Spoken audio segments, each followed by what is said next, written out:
Assalamualaikum warahmatullahi wabarakatuh. Perkenalkan, nama saya Zikri Al-Fauzan dari kelas 12 MIPA 2. Di sini saya akan menjelaskan tentang reproduksi virus, daur retik, dan juga daur isogenik. Yang pertama yaitu daur retik.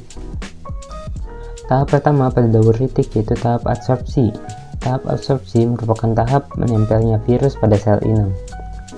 Adsorpsi terjadi karena virus, dalam hal ini yaitu bakteriofag, memiliki serabut ekor yang akan menempel pada bagian reseptor spesifik sel inang. Reseptor merupakan molekul khusus pada membran sel inang yang dapat dikenali oleh virus. Tahap penetrasi. Pada tahap penetrasi, selubung ekor berkontraksi sehingga jarum penusuk di bagian ujungnya membentuk lubang yang menembus dinding sel dan membran sel bakteri.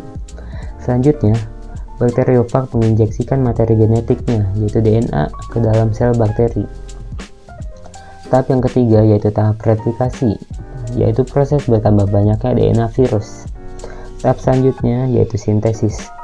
Setelah DNA virus digandakan, selanjutnya dibentuk protein-protein penyusun kapsid, raktan ekor, serta enzim lisozim.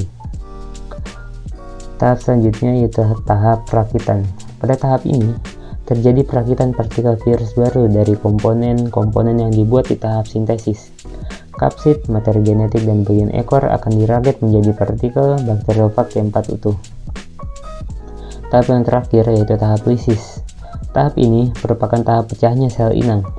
Bakteriofag akan menggunakan lisozim pada bagian ekornya untuk merusak dinding sel bakteri, sehingga menjadi lemah dan berlubang.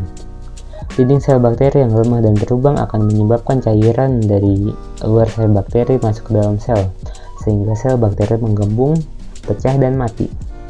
Setelah sel bakteri pecah, partikel bakteriofag baru akan keluar dari dan menginfeksi sel bakteri lain untuk kembali melakukan replikasi. Biasanya, dalam satu siklus litik, bakteriofag T4 memerlukan waktu kurang lebih 20-30 menit, dan akan dihasilkan 100-200 partikel virus baru yang siap menginfeksi sel inang baru. Daur yang kedua yaitu daur isogenik. Daur isogenik sebenarnya hampir sama dengan daur retik. Bedanya, ketika DNA virus dimasukkan ke sel inang, DNA virus tersebut akan bergabung dengan DNA bakteri. Selanjutnya, setelah bergabung, sel bakteri mengalami proses pembelahan dan sel DNA virus juga ikut mengalami pembelahan. Setelah itu, tahap-tahap selanjutnya sama dengan daur retik.